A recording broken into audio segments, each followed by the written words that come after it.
Greetings, ladies and gentlemen, and welcome to the Centric Monique Radio Show.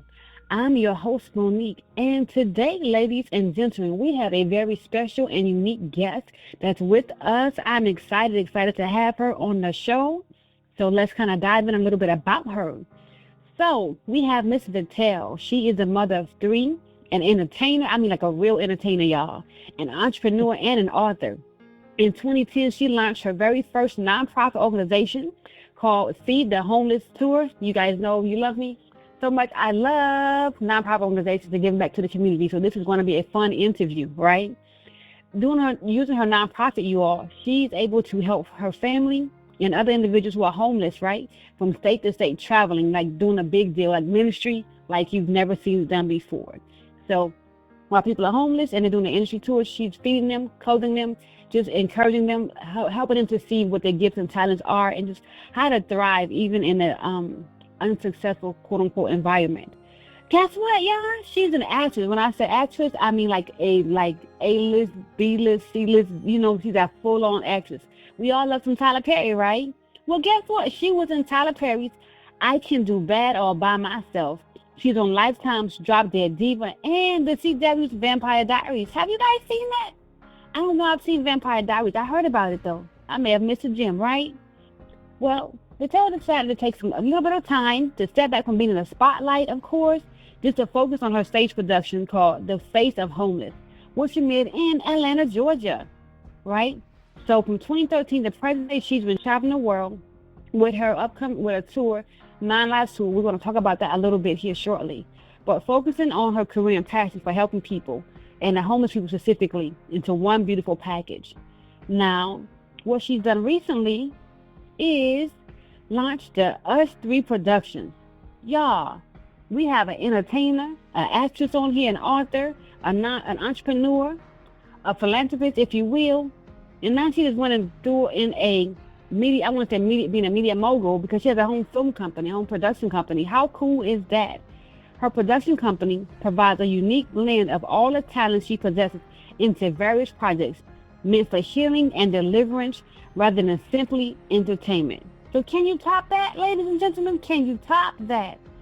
I don't know if we can top that, y'all. I don't know. So one of my favorite things about Mr. Tell is being an author. I'm an author, as you guys know, but guess what? I have not released a poetic book, though. Her book called I Am, a Poetic Ensemble. It's a unique autobiographical self-help book of poetry that tackles tough topics, right? What are tough topics?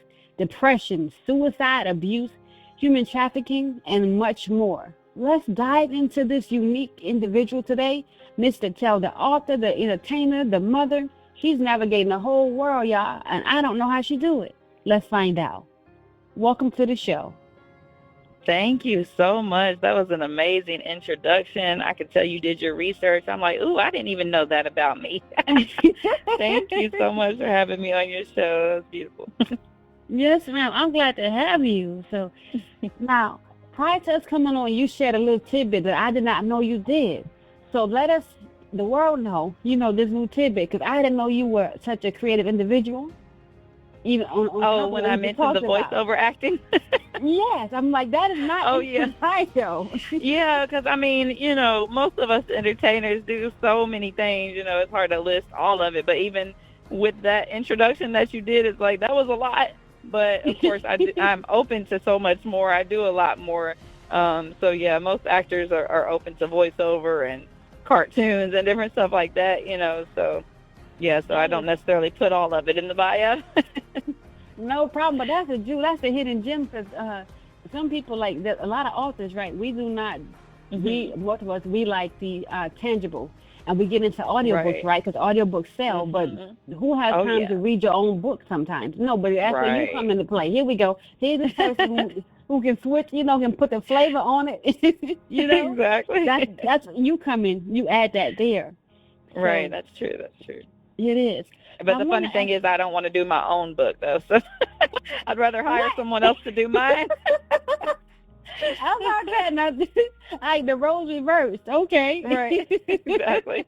It's like some jobs I'm capable of doing and don't necessarily want to. So I'd rather hire someone else to do it.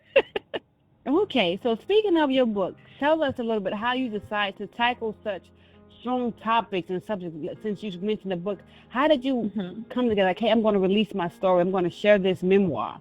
How did you come about doing that?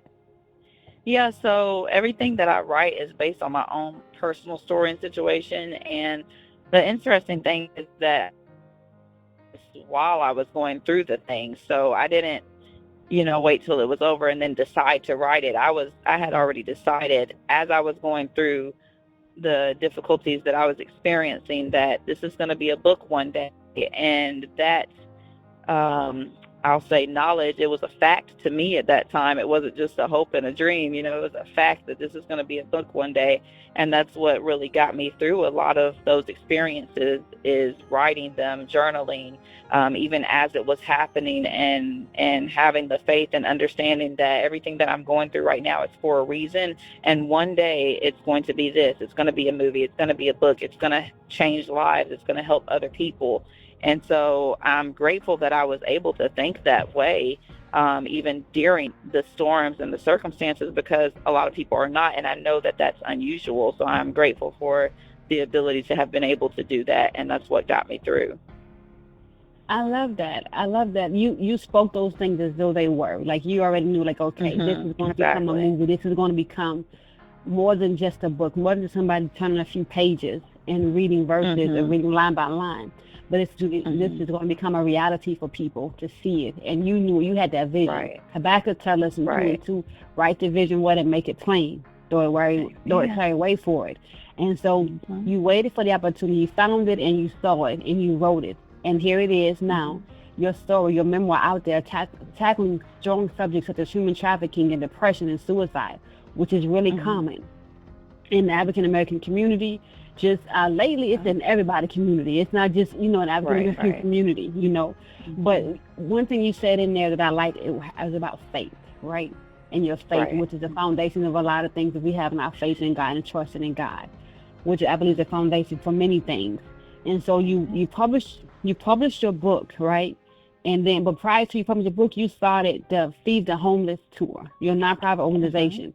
And so getting back to the community in a different way. So, Hmm. what's the story behind birthing your nonprofit? Somehow, our nonprofits kind of linked to our lives. So, what's the story Right. behind birthing that? Right. Initially, with that, it was more of a curiosity or something, that kind of sparked it was just that I saw a homeless man just like we see all the time on the side of the road with a sign. And I just wondered, I saw this person as a human being and wondered what his story was and why he got into that situation or why he's there right now, and I wanted to find out. So I actually pulled Mm-hmm. over and spoke with him, with an intention to, I didn't have cash at the time. I had food stamps at that time. So I had the intention to, what, I'm going to get him some food if that's the least that I can do. And so I talked to him, and once I found out his story, I ended up taking him to get some groceries that day, and just found out a lot about him and got to know him as a person. And this man had fought for our country. He was an elderly gentleman. He'd fought for the country. He had been disowned and abandoned by his family. And then he had ended up drinking and everything, which caused his family to get more distance because now he's drinking. And it just got, I took a deep dive into somebody else's life and realized, like, wow, like we just drive past this every day as if it were just a tree or a rock or something, and not Mm-hmm. thinking about this as a human being and what's their story. And so that's really what ignited that in me. And so you have to be careful what you ask God for, because I wanted to know, Mm-hmm. and then the curiosity from his story made me want to know more. And now I want to understand, why are there people in this country that fought for this country and now are now homeless fighting in this country still? Like, why is this happening? And so, I have that in me. I'll blame my ancestors for that one, that, every Mm-hmm. time I see an injustice, I want to do something about it. And so I asked God, like, what can I do to help with this situation? And from that, I actually ended up being homeless myself.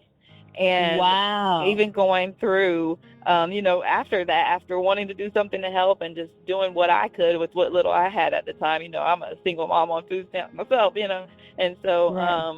I just I got even more of an opportunity than I had bargained for through experiencing homelessness myself and living homeless with my kids in the car. I actually discovered that there was a whole lot more going on behind the scenes than I knew from the outside looking in, and I wouldn't have known had I not gone through that situation myself, to know that there was not as much help in this country as I thought or as I Mm-hmm. expected, with all the organizations that there is to donate to. How when you are actually in that situation and you go to them, you can't get the help that you need, or you have to Mm-hmm. qualify in some other way, such as um, you have to be on drugs, or you have to be alcoholic, or you have to be a single mom, which when I was originally homeless, I was actually married at that time. So I couldn't get any help because I was married. Just Wow. all these realities that I experienced was like, okay, this just makes me want to go even harder, because now I'm realizing, like, this homeless system is messed up. Like, somebody has to Definitely. do something Definitely. about this. So Yes, that's for sure. where it came from, and then it's just continued to ignite every time I learn something new, and the new experiences, and that's where I am now. It's like something must be done. I have a new book that's going to be coming out this year. It's called The Homeless System. This book is 15 years in the making, because that's how long it's taken to write, and I've still been adding to it and still discovering new things all the time about where we live at right now, and how much help there really is not out here in the streets for the homeless people. For sure, definitely. I remember this my I was facing being homeless. I kid you not. Mhm. Never been in a situation before, and it is just she being single and not having children from in the state Mhm. that I was in, but Yeah. like, man, I'm about to be outside here, and like I literally called all these different places, and it was Mhm. hard. When I tell you God came through at the very last, it was the very last, Wow. literally the last minute. Like it was, I was able to get stuff taken care of, but Mhm. it was scary Good. for me. I'm like, wow, it was, but Yeah. I called all these different places. Oh no, either you don't qualify or Mhm. we don't have it, or Yeah. people are scamming them. It's in some. I'm like, come on, like, Yeah. dude, like Yeah. you had Being that one homeless is not time, enough. right? It's just like, yeah, it's like, no, it's like, what is it, that you need to require? But I found out that there's people Mhm. who've been scamming and conning the systems and not doing things right. So it was just it made it more difficult for people who are genuinely honest and actually need assistance. Mhm. Can you guys just pay Right. this or catch up with that? Um, Exactly. Yeah, that's true. but but the thing about it, the property managers or the people that the landlord, some of them they don't care, what you have going on. You Mhm. could been a solid tenant for all this time and you run into something. Yep. What about the history that that where I paid early? Exactly. I paid on time, but Yeah. those things are not taken into consideration, Right. which makes some Mhm. people actually who become homeless. They like, man, I'm gonna stay homeless. You know why? Because I don't have to worry about this and Exactly. this. And it's so sad because they Mhm. shift mindsets. And Exactly. hearing those stories that that young man, I'm saying young man, but the elderly gentleman you were speaking Mhm. about, he Mhm. found himself he's trying to alcoholism as a coping skill to deal Yeah. with whatever Yeah. issues he had there. So I'm going to comfort myself with Exactly. this wine, and so Yep. and then he used isolation. His family pushed him away, so then he went to being isolated. Okay, so now like nobody wants me, Mhm. so this body's gonna become my friend, my comforter. I serve this country, but Mhm. my country doesn't take care of me, not the way Right. it should. So it's just like all these different Mhm. things here, and sometimes there are excuses out there, but some people really just don't want to be in that situation. You know, Right. they Right. really don't want to be there, and so Exactly. it just takes a toll on somebody who's compassionate like you are, who wants to see Mhm. who sees the injustice and wants to do something about it. Mhm. And that's how we Yeah. make a change. That's how we make a change. I'm Exactly. looking forward to reading Exactly. your book whenever you put it out there. I'm looking forward to Thank that you. for Thank you sure. so much. Now, on a lighter note, right? Now you in the Mhm. spotlight, you acting, and you have all these things. How did you get into that world? Because that's a dog eat dog world. So being in there, like, Right. how did you get into the world of entertainment, being an actress, and you weren't into some small things. You was in the big stuff. Tyler Perry, I can do better by myself. Come on, okay? Listen, Right. you must have some I top tip mean, management. man, that's the crazy thing, is like, I don't really feel like there is a blueprint to this. I mean, if nothing else, it is all about who you know. hmm Making connections, networking, and getting to know the right people will always get your foot in the door, and and put you in rooms that you may not have been otherwise. And that's in any business or situation. So that's the main number one thing right there. But, I had to, I started off not knowing anybody. I wasn't born into this, didn't have those connections. So I started off, just doing church plays and school plays and just whatever I could get my hands on to nourish that artist in me, that creative side of me.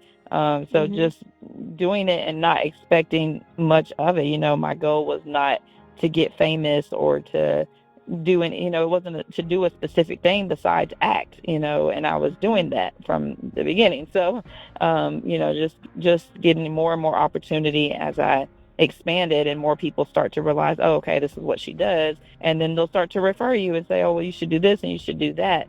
I did go the route of getting an agent at one point. I've had several different agents, and I've never felt that any of them worked as hard as I did to get me books. So I chose to no longer be with the agency or agent and just work for myself. So I became my own agent. And, at some point you build a name for yourself, and then you just start, being spoke about in rooms that you're not even in, and people start to call you. I just made myself available and put my phone number out there to say, this is where you can reach me if you want to book me, and just keep spreading the word. And as that word spread, then I got more and more opportunities. I love that. This is what I gathered from that. Y'all know I love hitting little gems, right? So some things she talked to us about doing was discovering new things, making connections, getting to know the right people. It's okay to start small, ladies and gentlemen. Nourish the gift inside of you. Do things humbly, like don't be having ulterior motives and be sneaky with it, because you'll be found out. Having a modest mindset and behavior. Working harder for yourself, because no one's going to work harder for you than you will. Catch that. Building a name for yourself, but you want to build a positive name where your character can be spoken of positively, and making yourself available. Making yourself available. A lot of times we miss the most opportunities because we aren't present for them. We aren't present for them. We have to be present. Or sometimes we underestimate them. I'd say that too. Just hearing your recap, I'm like, wow, I did say a mouthful, didn't I? But that's amazing that you were you taking notes that quickly? Like, that was a lot.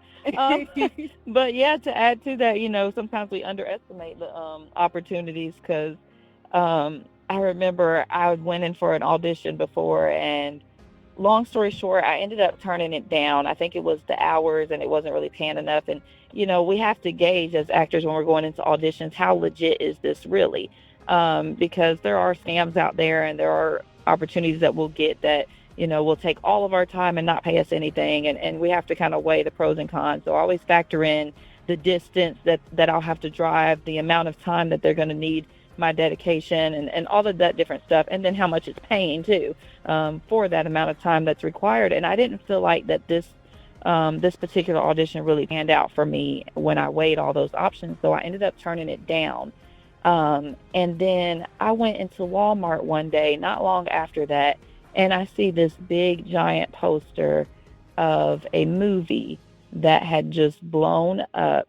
And when I tell you it was the movie that I had auditioned for, and I turned it down because I didn't think it was going to amount to much, I do not do that anymore. I try to do as many projects as I possibly can, as long as I can make it make sense, whether it looks like a big deal or not. Because that movie ended up being, the title of it is slipping my mind. It's a vampire movie. It was based off of a book, and it's the main character's name is Della, I think. Why is this right at the tip of my tongue? Is it Twilight? I think it's Twilight. Yeah. I don't know why. I'm pretty sure it was Twilight. Yeah, that's what it was. It was Twilight. Okay. Yeah, it was Twilight. And so I'm like, that's when it hit me. I was like, did I really just turn that? Like, I had gotten a role as one of the lead people in there, and I'm like, you don't know where something's gonna go. So, like you said, don't despise small beginnings. Like that started off as small, and that's a big, huge deal now. And I'm like, it is. Regret, it is. Right. Yes, that's it. Lesson learned. I like what you said about gauging opportunities. What you were sharing kind of ties in my book, Developing Healthy Work Habits. but you said factor in time, distance, dedication, and Mhm. pay. And those things you Right. definitely want to count on, consider, especially when in your line of work, being an entertainer, traveling, Mhm. going across country. Now, something I Right. read, you have an event, a tour, your Nine Lives tour, right? Kicking Mhm. off Yep. next year. Yeah. So Yep. tell us, a little bit about that there, because you did it this year. So 2025, you done ramped it up on us. Mhm. So with the Yeah. nine, Yeah. Taking it to the next level. yes, yes. So with the Nine Lives tour, where does it start, and how do we start getting tickets for it and everything? How and behind the scenes, like I know it's a lot of work, but that's a lot of work in your industry there. A lot of work, a lot of effort, a lot of time, as you mentioned. Mhm. We're doing things for, so we're launching that, getting this tour together. What is, I guess, one of the biggest things you would say you face in launching and planning such a huge event for 2025? You got to 2024, but doing it again in 2025. Man, so it's crazy because I've actually been doing this particular show since the pandemic, and it started off virtually during the Mhm. pandemic, obviously, and then once the Yeah. world opened back up, I started doing it in person. And even then, I've pretty much been doing it mostly in Atlanta. That's where most of my fan base and I'm based out of is in Right. Atlanta. So I've been doing it mostly there, but then I started getting it requested in different places. So I took it out to North Carolina and then Chicago and just popping up different places. So this 2025, like we are definitely taking it up a whole notch. This is an extreme faith walk for me because this is the first time since I've started doing this show that I have actually scheduled out 9 different cities, 9 different states that we are bringing the show to, not necessarily based on request and setting it up with someone who's there and things like that, but based on like these are the cities that we feel like needs it. We have had plenty of requests from the cities and things like that that people are asking like, when will you be bringing it here and things. But it's just kind of a like, God, where you want me to take the show to? And Right. so we Right. have 9 different cities lined up right now, and it is hard enough to plan for one show coming up of 9 lives, but to be planning for 9 at one time over the course of the next 9 months, this is insane. Like the Yes. amount of Yes. planning and everything that's going into it behind the scenes, let alone actually showing up, doing the show, and exerting all of that energy because it is a one woman show. I play nine Mhm. different characters. So now I'm about to be in 9 different cities. And like you said, it's kicking off in January. So we're coming to Orlando, Florida, Birmingham, Alabama, Raleigh, North Carolina, Atlanta, Georgia, Washington, D.C., Houston, Texas, Nashville, Tennessee, Boston, Massachusetts, and then ending in Bowling Green, Kentucky. And when I tell you, just like hearing that out loud, it just scares me so much. Like, but they say if your dreams don't scare you, you're not dreaming big enough. So this is Yep. Yep. definitely That's terrifying at this point.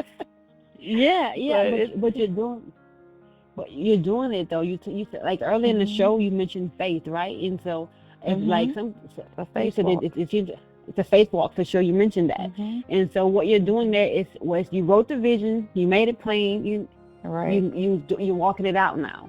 And the other thing you mentioned right, too, it says like some people said don't tell God about your bank account, how bad, whatever it is, how small it is, whatever. right. It's about how big your Mhm. God is, right?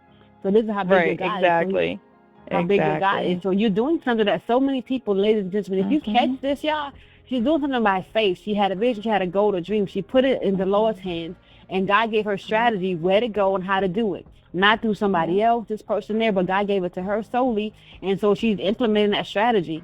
Don't be afraid, Yeah, ladies and gentlemen. Implement the strategy that God yeah. gave you to use your gift, because He gave it to you, and Mhm, it's to glorify Him. So He wants us to use our gifts, not be stagnant, not be afraid, and depend on people what they're gonna say. If you all recall early in the show, she said she had agents, right? But she had to shift gears and become her agent, become her mhm. manager. And so now look what happens when she moved. Other people who could be a stumbling block. Sometimes we can have people in our lives, ladies and gentlemen, who are stumbling blocks to our career, right? To our path, to our Right. destiny. And they have to be moved out the way. Not that they weren't that they were bad people, but they was Mhm. only in our lives for a season, and we have to move forward, not backward. Yep, that's right. That's Mm. right. So huge faith Well, walk all for me. I'm doing it like you said. Doing it scared. It's not that you're never going to feel that fear. We are humans, but just Mhm. being able to put one foot in front of the other and keep doing it anyway. That's the challenge, and I can say I'm proud of myself for doing that. And it is scary, but Yeah, that's how I know I'm yeah. doing something right, because I'm stepping outside of my comfort zone. And this is how I also know that only God can do this, because when I look at what I'm trying to accomplish here, I don't feel like that this is possible for me. Like, this is impossible for me alone Mhm. to accomplish, but I know that with God all things are possible. So I know that it's going to happen. And so I'm just saying yes, and I'm along for the ride. Right.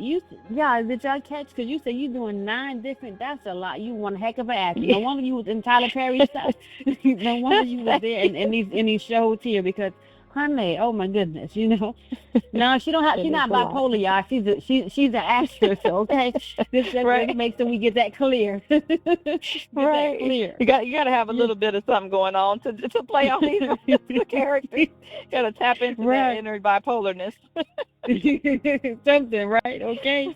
So, so being in the spotlight, like with being because you've been seen on screen and everything, you ever get nervous, like when you're traveling to them, like, hey, somebody might still paparazzi. They don't give you guys no space, no privacy, like they be Oh right God. there. So it's like, oh, Right. like man, can I go to Right. the bathroom in peace, please? You know? Exactly.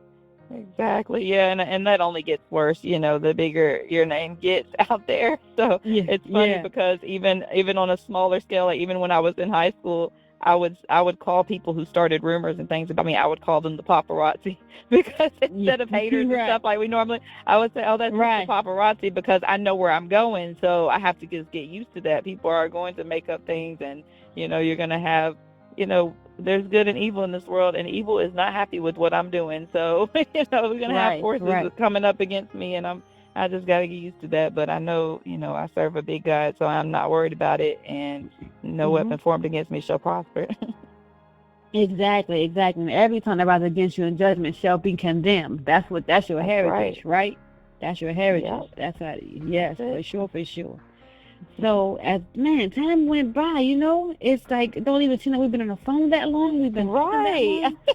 Oh my gosh. Exactly. This has been Oh goodness. I'm awesome. like, I don't want to end the show, but we gotta keep it in line, right?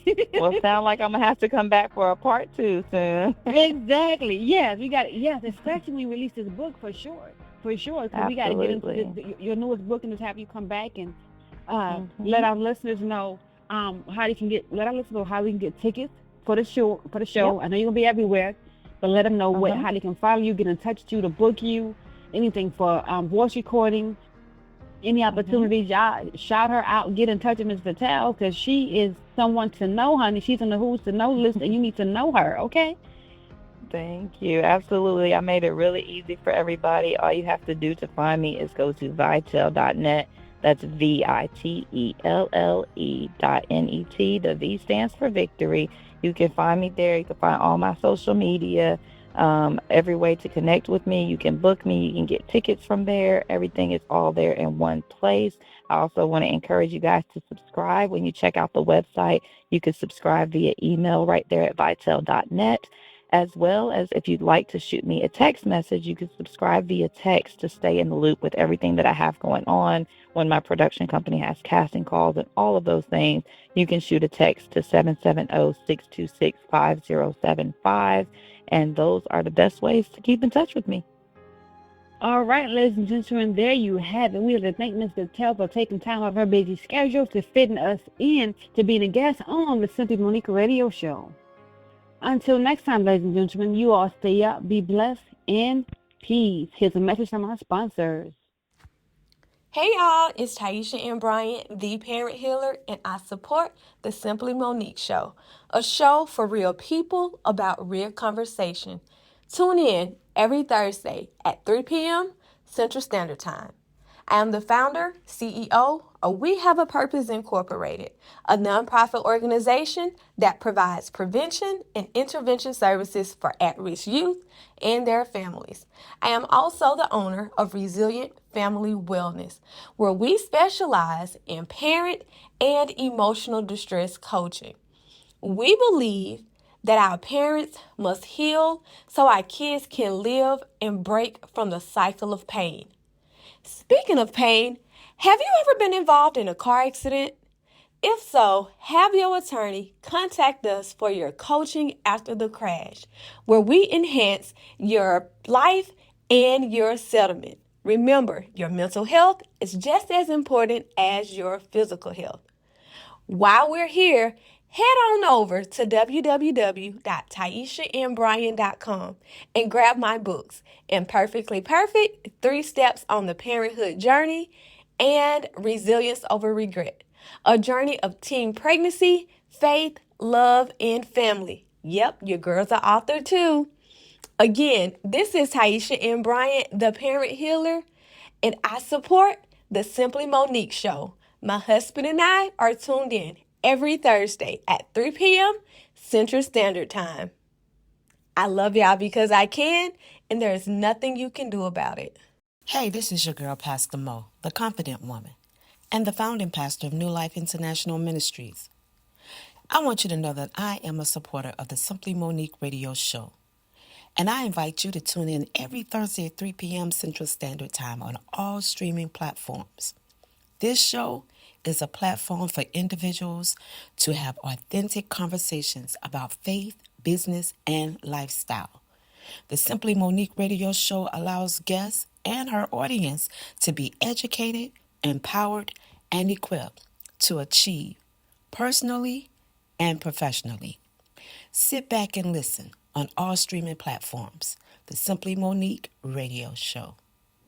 Hey, what's up, everybody? It's your girl, Coach Shay Samuels, and I will be in the building on January 25th, 2025 for 2 amazing experiences. The God is in Everything Conference is coming to the USA and Canada. You don't want to miss this. Register for these 2 amazing events by visiting Eventbrite at eventbrite.com. God is in everything.